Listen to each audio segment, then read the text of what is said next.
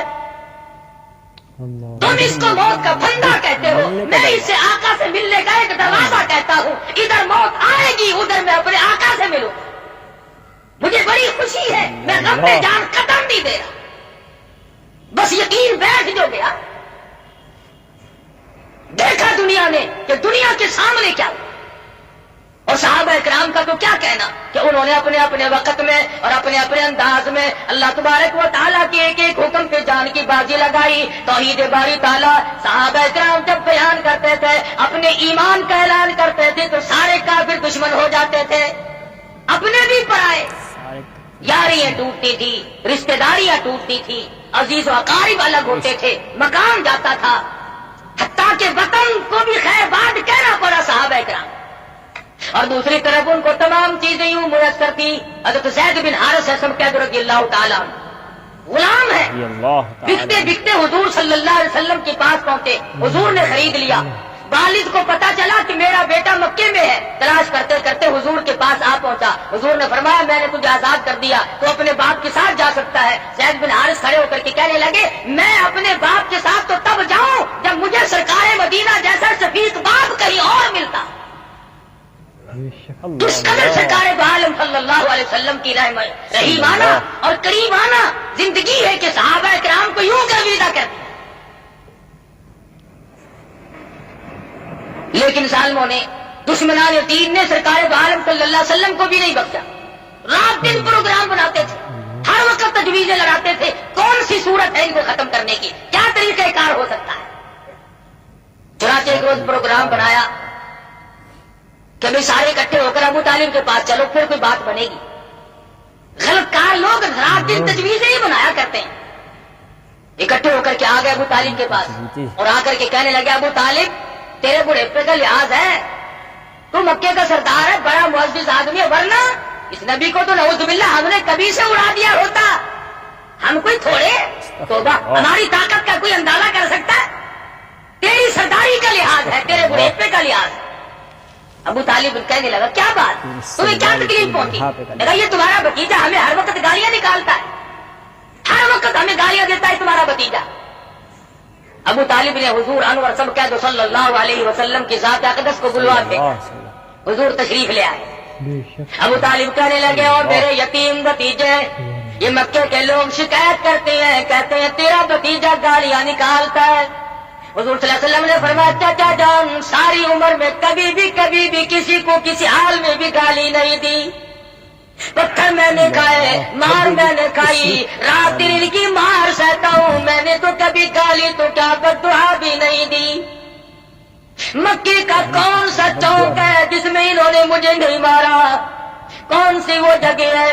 صحابی کہتا ہے امام الانبیاء محبوب کبریا حضرت محمد مصطفیٰ صلی اللہ علیہ وسلم مکے کے چوک میں کھڑے ہو کر لوگوں کو قرآن مجید سنا رہے ہیں۔ میں اس وقت تک مسلمان بھی نہیں تھا، میں نے دیکھا چاروں طرف کافروں کا مجمع لگا ہوا ہے، کوئی پتھر مار رہا ہے، کوئی اینٹ مارتا ہے، کوئی روڑے مارتا ہے، کوئی ہڈی مارتا ہے، پھینک کر چاروں طرف سے مار پڑ رہی ہے، اور سرکار مدینہ بلا تحمل قرآن مجید کی تلاوت فرما رہے ہیں، زخموں سے خون کے فوارے چھوٹ رہے ہیں۔ ایک عورت نے کوٹھی پہ سے آواز دی اے زینب تم کہاں چلی گئی؟ تمہارے ابا کو لوگوں نے لولوان کر دیا۔ حضرت زینب اپنے گھر سے نکلی رضی اللہ تعالیٰ عنہ پانی کا پیالہ لے کر، زینب کی آنکھوں نے دیکھا سرکار مدینہ کا تمام جسم زخمی ہے، لہو میں کپڑے بھی تر بتر ہے، شرابور ہے، بیٹی اپنے باپ کو لپٹ گئی، ابا جان گھر چلو، یہ لوگ کیوں مارتے ہیں؟ کیا وجہ ہے؟ مار کیوں پڑی؟ کیا ہوا؟ آپ تو کسی کا مال نہیں چھینتے، ادھار لے کر واپس کرتے ہو، محافظت کرتے ہو، سب کی عزت کرتے ہو، صلہ رحمی فرماتے ہو، آپ کو لوگ کیوں مارتے ہیں؟ فرمایا بیٹی تجھے معلوم نہیں، میں ان تمام لوگوں کو یہ کہتا ہوں ساری کائنات کا مالک وہ ایک خدا ہے، اس پر یہ پرکھ دیتا ہوں، اس کی یہ وجہ ہے ان سب کے ناراض۔ میں خدا کا قرآن سناتا ہوں، اللہ کی توحید کا پیغام ان تک پہنچا۔ مورخین نے لکھا ہے حضرت زینب نے پانی کا پیالہ پیش کر دیا، سرکار مدینہ صلی اللہ علیہ وسلم نے منہ مبارک میں لے کر کلی گرکی تو منہ سے لہو آئے۔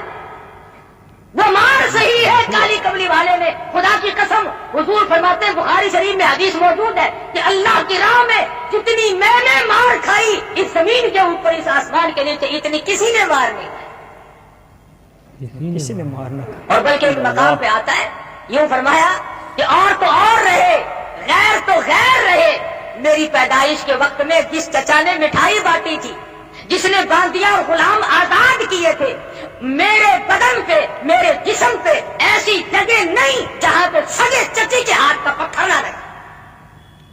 کوئی مذاق ہے؟ سگے چچے کے ہاتھ کا پتھر نہ لگے۔ ابو طالب کے سامنے حضور بیٹھے ہیں، فرمایا چچا جان میں نے تو کبھی کسی کو گالی نہیں دی، میرا گالی دینے کا پروگرام ہی نہیں، مزاج ہی نہیں، میں کیوں گالی دوں کسی کو؟ میرا گالی دینے کا وہ وہیں پہ بیٹھے تھے، مزاج ہی نہیں۔ مکے کے جو بڑے بڑے شیطان تھے وہ وہیں موجود تھے، کہنے لگے کون کہتا گالی نہیں دیتے، ہر وقت نکالتے ہو گالیاں؟ اس نے کہا نا میں نے گالیاں کب نکالی؟ انہوں نے کہتا نہیں کہ سارے جہان کے خدا جھوٹے ہیں، تمام خدا غلط ہے، بس ایک خدا صحیح ہے، وہی حکم الحاکمین۔ انہوں نے کہا یہ گالی ہے؟ کہ ہاں ہاں یہی تو گالی ہے۔ حضور صلی اللہ علیہ وسلم نے فرمایا کہ تمہارے نزدیک اگر یہ گالی ہے تو مجھے خدا کا حکم ہے کہ میں یہ پیغام پہنچاتا رہوں چاہے میری ہڈیاں بھی ختم کر دی جائیں۔ ابو طالب بیچارہ کیا سمجھتا؟ صلی اللہ علیہ وہ سمجھا کہ ضد کر رہے ہیں، ضد ہو رہی ہے۔ آیا کہہ بیٹھا، کہنے لگا میرے بھتیجے اب اگر تو ان کی بات کو نہیں مانتا تو آج کے بعد میرا سہارا نہ تکنا۔ یہ سہارے والا مسئلہ بڑا غلط ہے۔ وسلم۔ کوئی کہتا ہے کہ جی میرے ماں باپ ہے اگر میں کما کے نہ کھلاؤں تو وہ بھوکے مر جائیں گے، کوئی کہتا ہے جی میرا استاد ہے اگر ہم نہ اس کو کھلائیں تو وہ مر جاتا، مقتدی کہتے ہیں کہ اگر امام کو ہم نہ کھلائیں تو اس کا تختہ کبھی سے نکل گیا ہوتا۔ یہ سہارے اللہ پاک نے سارے سہارے توڑے۔ ابو طالب کہنے لگا میرا سہارا نہ تکنا، میں اب تمہارا ساتھ نہیں دے سکتا۔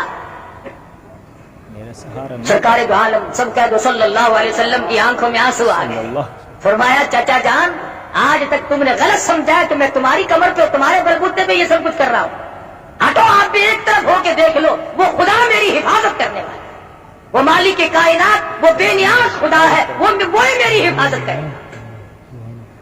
وہ بے نیاز۔ مکے کے لوگ پہلے تو اکڑے، کفر کی یہ عادت ہے پہلے اکڑتا ہے، بڑا زور دکھاتا ہے ہم یوں کر دیں گے، دیکھنا جی ابھی رگڑ دیتے ہیں، اور جب سامنے آئے اسی وقت ہی کر کے چپ ہو جاتے ہو، نہیں جی نہیں اسی میں گل کی تھی وہ لڑا لگے، بس فوراً ڈھیلے پڑ جاتے ہیں اسی وقت۔ پہلے دماغ میں تھوڑی سی خرخشی ہوتی ہے، جب سامنے آیا حق جال حق زہق الباطل ان الباطل کان زہوقا، جب حق آئے گا باطل بھاگے گا، اسلام آئے گا تو کفر کا ستیہ ناس اور بیڑا غرق ہوگا، رہ ہی نہیں سکتا کفر۔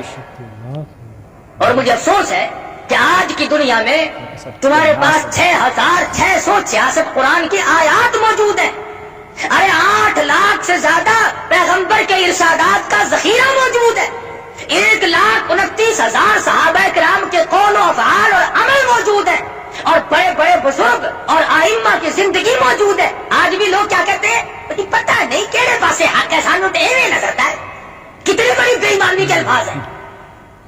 کاکا جب ہوں تک پتہ نہیں لگا تو پھر لگنا ہی نہیں، جو اب تک پتہ نہیں لگا پھر لگے گا قبر میں، پھر آگے پتہ لگے گا، پھر پرسرات میں پتہ لگے گا، پھر موت کے جھٹکے کے وقت پتہ لگے گا۔ اگر اب بھی تجھے قرآن سمجھ میں نہیں آیا تو پھر آئے گا ہی، پھر کب آنا ہے؟ سرکار دو عالم صلی اللہ علیہ وسلم کے پروگرام میں دخل اندازی کرنے والے لوگ دنیا میں اس قدر ذلیل ہو کر کے مرے کہ تاریخ آج ان کے بعد کوئی اور ایسی نظیر پیش نہیں کر سکتی۔ فرمایا فلا تطع المکذبین ودوا لو تدہن فیدہنون۔ اے میرے محبوب صلی اللہ علیہ وسلم، آپ بالکل بھی ڈھیلے نہ پڑے، ان کے پیچھے نہ لگنا، میں خدا کا نگہبان اور محافظ ہوں، کوئی پرواہ نہ کرو، آپ ہیں اور میں ہوں، بس کسی کی کیا حاجت باقی ہے۔ تو صحابہ کرام نے اپنے اپنے وقت میں ایسا انداز اختیار کیا، اللہ غنی، مرد تو مرد رہے، عورت ہے، عورت ساتھ ہے، اور کتنی خوش نصیب مائی ہے، خامند بھی صحابی، بیٹا بھی صحابی، خود بھی صحابیہ، خود بھی صحابیہ۔ ارے قربان کر دوں دو جان کی دولت ہے اس مائی کے جوتے سے اڑی ہوئی خاک پہ، جس کا پورا گھرانہ کالی کملی والے کا غلام بن چکا ہو، اور غلام بھی اس طرح کا۔ ابو جہل کو مکے میں صرف سمیہ ملتی تھی، اسے اور کوئی نہ ملا، اسے ڈھونڈ کر کیوں لایا؟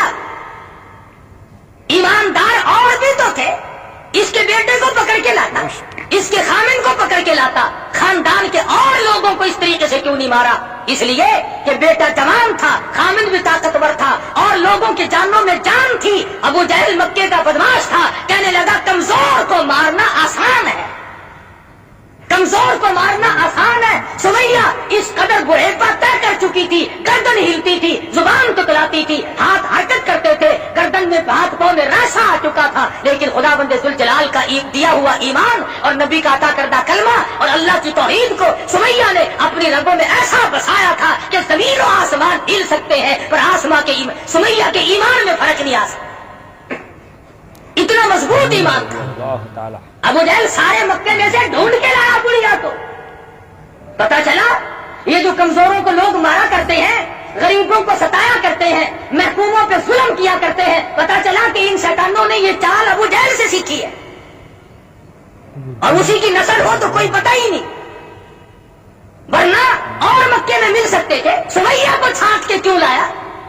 اس لیے کہ یہ بوڑھی ہے، کمزور ہے، ڈر جائے گی، عمر رسیدہ عورت ہے، گھبرا جائے گی، بڑھیپے میں ویسے بھی دل کمزور ہو جاتا ہے، لا کر میدان میں کھڑی کر دی، پیروں میں رسی باندھ دی، ہاتھوں میں رسی باندھ دی، اور برچہ لے کر کہنے لگا سمیہ اب دو راستے ہیں، یا جان بچا یا ایمان بچا، تیسرا راستہ نہیں ہے۔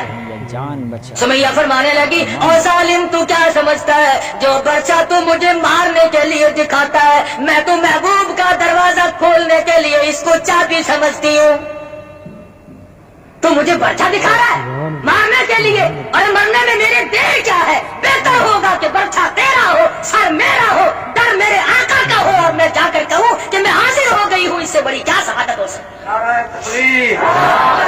مجھے اور کیا چاہیے؟ حضرت سمیہ کھڑی ہے، صحابہ کہتے ہیں کوئی گھبراہٹ نہیں، کسی طرح کی پریشانی نہیں۔ حضرت عمار بن یاسر رضی اللہ تعالیٰ عنہ جوان بیٹا حضور کی خدمت میں پہنچا اور جا کے کہنے لگا یا رسول اللہ ذرا تشریف تو لاؤ، میری بوڑھی اماں کا حال تو دیکھو۔ حضور تشریف لائے، کتنے بے کس اور مجبور ہوں گے اس وقت میں مسلمان کہ سرکار دو عالم صلی اللہ علیہ وسلم نے جب دیکھا سمیہ کو بندھا ہوا تو آنکھ میں آنسو آ گئے، اور فرمایا عمار اسی وقت دوڑ کے جاؤ، سمیہ کو جا کے بہشت کی بشارت سنا، اور جا کر کے میں نبی کا سلام پہنچا۔ کیا خوش نصیب آئی ہے، آخری وقت میں تجھے پیغمبر کا سلام آ رہا، شہنشاہ کائنات کا تجھے سلام ملا، اس لیے نہیں کہ تو بنگلے سے نکل رہی ہے، اس لیے نہیں کہ تو کوٹھی سے نکل رہی ہے، اس لیے نہیں کہ تو وزیر اعظم کی بیوی ہے، اس لیے نہیں کہ تو گورنروں کے خاندان سے ہے، اس لیے نہیں کہ تو دنیا میں بہت زیادہ حسین و جمیل ہے، بلکہ اس لیے کہ آقا کی غلامی کا پھندا تم نے وہ مضبوط ڈالا ہے کہ تم اپنی جان کا قیمت تو بنوا سکتی ہو، پر ایمان کے میدان سے پیچھے ہٹنے کے لیے قطعاً تیار ہے۔ سمیہ کے بیٹے نے آ کر کے سلام پہنچایا، نبی کا پیغام اور بشارت دی، تو مسکرا رہی ہیں، کافر حیران کھڑے ہیں۔ ہم تو کہتے تھے بڑھیا گھبرائے گی، یہ تھر تھر کانپنے والی، یہ ضعیفہ، یہ کمزور، یہ ناتواں، ہم نے تو سوچا تھا یہ پھر جائے گی تو اور بھی پھریں گے، ارے بوڑھی کا یہ حال ہے تو جوان کیا کریں گے؟ حضرت سمیہ رضی اللہ تعالیٰ عنہ بالکل آرام سے کھڑی ہے، بار بار چاروں طرف سے کافر ڈراوا دے رہے ہیں، ابھی ابھی تیرے ٹکڑے کر دیے جائیں گے، ابھی ابھی تجھے چیر دیا جائے گا، ابھی ابھی تجھے تیرا قیمہ بنا دیا جائے گا، ابھی تجھے یوں مارا جائے گا۔ سمیہ کہنے لگی بات ہی کوئی نہیں، میرے یہاں مرنے جینے کا فرق ختم ہو گیا، کیوں؟ اس لیے الفت میں برابر ہے، وفا ہو یا کہ جفا ہو، ہر چیزوں میں لذت ہے گر دل میں مزہ ہو۔ تم مجھے مرنے سے ڈرا رہے ہو، ارے یہ جو وقت گزر رہا ہے مجھے یہ شاک معلوم ہوتا ہے، جلدی کرو مجھے میرے محبوب سے ملاؤ۔ یہ موت میرے لیے دروازہ بنے گا، میں اپنے پروردگار سے ملوں گی، میں اپنے کلمے کی شہادت دوں گی، میں اپنے مضبوط ایمان کا اظہار کروں گی، میرے یہاں گھبراہٹ کا نام و نشان نہیں اور مفت کا ڈراوا نہیں تھا۔ چنانچہ ابو جہل آگے بڑھا، ارے بڑھے پہ ترس نہ کھایا، کمزور ہے، عورت ہے، مائی ہے، ضعیف ہے، برچھا مارا، ادھر ادھر اونٹ دوڑا کر سمیہ کے ٹکڑے کر دیے گئے۔ مجال ہے کہ ایمان میں ذرہ برابر بھی تسلسل آیا ہو یا گھبراہٹ آیا ہو، ارے ایمان ہو تو ایسا ہو، خدا کے قرآن کی عظمت ہو تو ایسی۔ آج ہم اپنے آپ کو مسلمان بھی کہلاتے ہیں اور ذرہ برابر بھی تکلیف کا تحمل کرنے کے لیے ہم لوگ تیار نہیں۔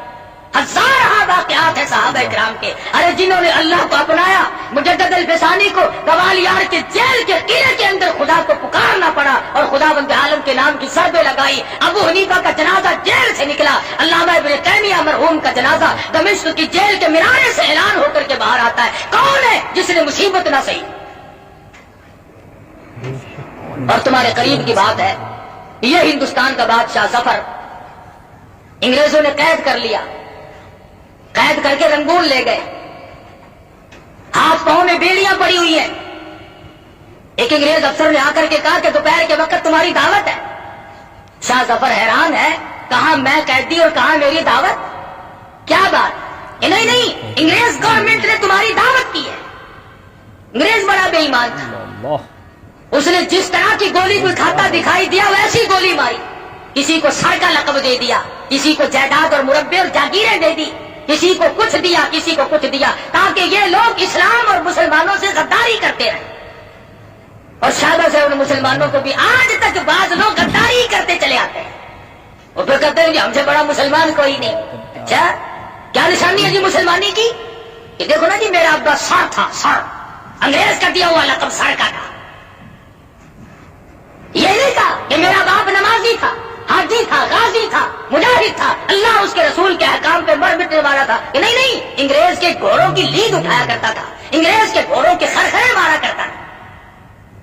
یہ جو تمہیں بڑے بڑے آج بھی تنگ کرتے دکھائی دیں اور جنہوں نے ہمارے ملک میں 30 برس ہو گئے طوفان مچا رکھا ہے، یہ سارے انگریز کے گھوڑوں کی لید صاف کرنے والے لوگ۔ میں تھوڑا سا شہر سے باہر رہتا ہوں نا، اب دیہات کے لوگ کہتے ہیں ارے کاکا ہوں کیا تھی گا، ریڈیو کے ہر ویلے بانگ لگی رہتی ہے، ریڈیو کے ہوں تو بانگ کھلی ہے، 30 سال میں کبھی ریڈیو پہ آزاد نہیں۔ وہ بدماشی پھیلائی ریڈیو ٹیلی ویژن کے ذریعے، وہ کنجر پیرا پھیلایا کہ خدا کی زمین بھی پناہ پکار اٹھے۔ کنجریوں بدماش عورتوں کے گانے ہر وقت بڑے خوش ہیں، سبحان اللہ، بغیرت بنا دیا گیا پوری قوم۔ اب پکڑانا خدا نے، اب خدا کو یاد کرتے یا اللہ تو ہی ہے، تو ہی مہربانی کرے گا۔ ہوں تو میں یہ کہہ رہا ہوں کہ مسلمان اپنے انجام سے اس قدر بے خبر کیوں رہتا ہے؟ اسے کیوں یہ عقل نہیں کہ میں مر بھی سکتا ہوں، اونچ نیچ بھی ہو سکتی ہے؟ تو شاہ ظفر کی دعوت کی انگریز گورنمنٹ نے، اور پیروں کی بیڑیاں کھول دی اور ہاتھ کی ہتکڑی نکال دی اور کمرے میں جا کر کے بٹھا دیا، ہاتھ دھلائے، اور اس کے بعد برتن آنے شروع ہوئے، 1 آیا، 2 آئے، 3 آئے، یکے بعد دیگرے 12 برتن آئے جن کے اوپر سرپوش ڈھکے ہوئے تھے۔ اور جب انگریز افسر نے شاہ ظفر کے سامنے آ کر کے وہ برتن اٹھائے اور سرپوش اٹھائے تو شاہ ظفر نے دیکھا کہ پہلے برتن میں سب سے بڑے بیٹے کا سر تھا اور اس کے بعد اس سے چھوٹے کا سر تھا اور پھر تیسرے کا سر تھا۔ شاہ ظفر کے 12 بیٹے تھے، 12 کے 12 بیٹوں کے سر شاہ ظفر کے سامنے برتنوں میں کاٹ کر رکھے ہوئے تھے۔ تاریخ شاہد ہے، تاریخ گواہ ہے، ظفر رویا نہیں کہ ہائے میرے سارے بچے مر گئے، نہیں, تاریخ کہتی ہے شاہ ظفر نے مسکرا دیا اور کہا شاباش میرے بیٹو, خاندان تیموریہ کی نسل کو یوں ہی چاہیے کہ وہ اپنے باپ کی حضور میں اسی طرح سے سرخرو ہو کر کے آئے. اس شاہی خاندان کی اولاد کو یوں ہی چاہیے تھا. مجھے تمہارا غم تھا کہیں میرے بعد یہ لوگ کافروں کی غلامی نہ قبول کر لے. میں اب خوش ہوں کہ تم بھی پہنچ گئے اور خدا کے یہاں میں بھی آ رہا. تو یہاں تو ایسے ایسے لوگ قریب ہی سے ہو گزرے. بات کیا ہے؟ یہی تمہارا ملتان شہر ہر وقت کا راجہ دیوان کی حکومت ہے. 600-650 سال پہلے کی بات ہے. بیٹے نے کلمہ پڑھا مسلمانوں کا عمل دیکھ کر, کاروبار دیکھ کر. آج کل تو کاروبار بڑا عجیب ہے. جب تک ایک آنے کا روپیہ نہ بناؤ اس وقت تک تو کاروبار نہیں چلتا. رمضان شریف سے پہلے کوئی 2-2.5 روپے 3 روپے نیمبو نہیں خریدتا تھا, اور چاند دکھتے ہی یار لوگوں نے 20 روپے کر دیے اور 20 روپے نیمبو بیچے تاکہ روزہ کھولنے والے لوگ آخر لیں گے ہی. اور اس کے بعد نعرہ اٹھایا قومی اتحاد زندہ باد. اچھا قومی اتحاد ہے بھائی, روپے کے 20 بنانے اور لیں گے کون؟ روزہ رکھنے والے. تم روزہ رکھنے والوں کی کھال اتارنے کے لیے پیدا ہوئے ہو. تمہیں یہ حق کس نے دیا؟ تمہیں یہ مسئلہ کس نے سمجھایا کہ جو اللہ اور اس کے رسول کے حکام کو پورا کرتے ہو اور پیاس کی وجہ سے اگر تم سے وہ کوئی سودا خریدنے آئے تو تم اس کی کھال اتار لو؟ بڑا خوش ہو ہے کہ یہ تو کاروباری معاملہ ہے. اچھا کاروباری معاملے میں اگر کسی کی جیب کاٹ لے تو کوئی حرج نہیں. ملاوٹ رمضان میں ہم نے نہیں چھوڑی, بلیک مارکیٹ رمضان میں ہم نے نہیں چھوڑا, جھوٹ بولنا رمضان میں ہم نے نہیں چھوڑا, گانے سننے اور گانے گوانے ہم نے رمضان میں نہیں چھوڑے. پھر رمضان کی برکتیں مجھے اور آپ کو ملے کیسے؟ پھر قرآن کی خیر و برکت ہمیں ملے کیسے؟ پھر ہماری دعائیں قبول ہوں تو کیسے؟ تو میں عرض کر رہا تھا صحابی ابن حذافہ ہے سب کہہ رضی اللہ تعالیٰ. عیسائی بادشاہ کے یہاں گرفتار ہو گئے. صحابہ کرام تو گھر بیٹھ کر کبھی سوئے ہی نہیں, کبھی پیر پھیلا کر بےچارے سوئے ہی نہیں, بس جہاد فی سبیل اللہ میں لگے رہتے تھے. ہر وقت اللہ اور اس کے رسول کے حکموں کو لوگوں تک پہنچانے کے لیے مرتے تھے ہر وقت اور مارتے تھے, پریشان ہوتے تھے. ساری زندگی صحابہ کرام کے جہاد میں گزر گئی. یوں ہی تو نہیں اللہ پاک کے نبی نے فرمایا کہ جہاد کی راہ میں جب آدمی نکلتا ہے اسلام کو چمکانے کے لیے, کفر کو مٹانے کے لیے جو قدم اٹھتے ہیں اور قدم پر جو گرد غبار پڑتی ہے, تیرے نبی کا فرمان ہے کہ اس جگہ جہنم کی آگ حرام کر دی جاتی ہے. بشرطے نیت یہ ہو کہ میں اسلام کو چمکاؤں گا. یہ نیت نہ ہو کہ اگر میری وزارت بن گئی تو 10-20 ٹرکوں کے لائسنس پہلے میں لوں گا بھائی. یہ نیت نہ ہو. دیکھو جی آخر اپنا یار ہے نا, اپنا رشتے دار ہے, یہ جو ممبر بن گیا نا انشاءاللہ پھر سیمنٹ کی تھانوں کوئی کمی نہیں رہنی. پہلے ہی نیت اگر یہ ہے تو اسلام کی چمک کا, بلکہ صرف رضا الہی مقصود ہو, نبی کی اطاعت اور غلامی مقصود ہو, پھر بات بنے گی. ابن حذافہ رضی اللہ تعالیٰ عنہ 2 صحابیوں کے ساتھ گرفتار ہو گئے. بادشاہ وقت نے عیسائی نے سب سے پہلے وہی بات کی جو کافر لوگ کیا کرتے ہیں. یہ پرانا طریقہ ہے, جو ہمارا ساتھ دے گا ہم اسے یوں دیں گے, ہم اسے مربے دیں گے, ہم اسے جاگیر دیں گے, ہم اسے قلعے دیں گے. خدا جانے کیا کیا طریقہ, یہ وہی سے نکلا ہوا ہے پرانا. ابن حذافہ کو بٹھا کر کے عیسائی بادشاہ کہنے لگا اگر تم ایمان کا انکار کر دو, کلمے کا انکار کر دو تو میں 3 ریاست تیرے حوالے کر دوں گا, تجھے 3 ریاست کا مالک بنا دوں گا. ابن حذافہ جواب دے فرمانے لگے اور ظالم تو کافر, تو مجھے دنیا کا لالچ دیتا ہے, مجھے لا الہ الا اللہ محمد الرسول اللہ صلی اللہ علیہ وسلم کے بعد میرے نبی نے جو بشارت دی ہے اتنی بڑی بہشت ملے گی جو تیری پوری ریاست سے بھی 100 گنا بڑی ہوگی, تیری پوری ریاست سے 100 گنا بڑی ہوگی جو اللہ کے نبی نے بہشت کا مجھ سے وعدہ فرمایا. لگا اچھا. دوسری سٹ ماری, یہ اس سے زیادہ نازک ہے. انہوں نے کہا ابن حذافہ اگر تو کلمے کا انکار کر دے, بڑی خوبصورت میری بیٹی ہے, میں تیری ساتھ شادی کر دوں گا. یہ بڑی نازک سٹ ہے, اس کا جھیلنا بڑا مشکل ہے. پہلے زمانے میں لوگ بڑے بڑے کرتے تھے کہ اگر تم ہمارے مذہب میں داخل ہو جاؤ تو یوں کریں گے, ہم تجھے یوں رشتہ دے دیں گے. آج کل بھی کرتے ہیں, یہ بڑوں بڑوں میں یوں ہی ہے, اور کیا ہے ان کے پاس, اور کیا رکھا ہے. شرافت تھوڑا ہی ہوتی ہے, بس یہی ہے کہ آؤ ملو جلو کھاؤ پیو, موت آئی تو مر جاؤ بس. ابن حذافہ نے فرمایا کہ میرے نبی نے جن حوروں کا مجھ سے وعدہ فرمایا ہے اگر وہ دنیا میں تھوک دے تو پوری دنیا خوشبو کی وجہ سے بے ہوش ہو جائے. میرے نبی نے جس کلمے کی برکت سے ایمان کی برکت سے جس بہشت کا وعدہ فرمایا ہے اگر اس کی حور کا جوتے کا تسمہ نظر آئے تو پوری دنیا اس خوبصورتی کی وجہ سے مدہوش اور بے ہوش ہو جائے. میرے جیسا ہوتا نا تو اسی وقت نعوذ باللہ توبہ میری, کیونکہ ہمارا ایمان کہاں سے آیا اتنا مزہ. ہم تو کہتے لیا بھائی پڑھا ان مورا میں کھی جاوے گی, پھر کلمہ کی ڈھنڈ چل رہا پھر کلمہ پڑھ لے گا.